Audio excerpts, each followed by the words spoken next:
Il est peut-être temps de revenir sur l'idée de dialogue de 5+5 parce que c'est une idée un peu fictive et superficielle. Pourquoi ? D'abord parce qu'il n'y a pas deux blocs qui se font face avec 5 pays d'un côté et 5 autres pays de l'autre.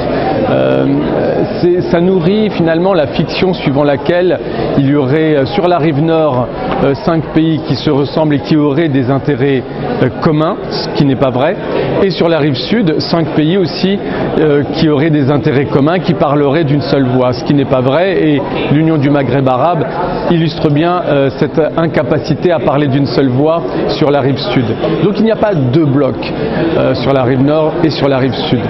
Et en plus, la logique fondamentale qui nourrit finalement ce processus de coopération, c'est une logique intergouvernementale. On a un dialogue de 1 plus 1 plus 1 plus 1, bref, de 10 États. On a un dialogue entre 10 États. Pardon. Il serait donc plus pertinent peut-être de parler d'un dialogue de 10 pays méditerranéens qui restent souverains et qui ont des intérêts propres, mais qui ont aussi des enjeux communs et des intérêts communs.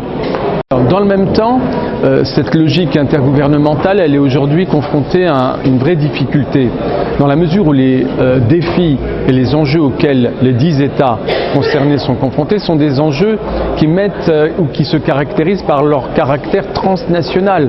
La frontière entre les différents pays, y compris la Méditerranée, qui est une frontière physique, géographique, c'est une frontière qui est dépassée par les phénomènes de criminalité, de djihadisme, dépassée aussi par la crise migratoire. Et donc, raisonner et réfléchir, penser cet espace à partir d'une logique simplement étatique ou interétatique, ça ne permettra pas d'apporter des solutions globales. Et il faut des solutions globales. Alors, on est au stade de la coopération bilatérale ou multilatérale.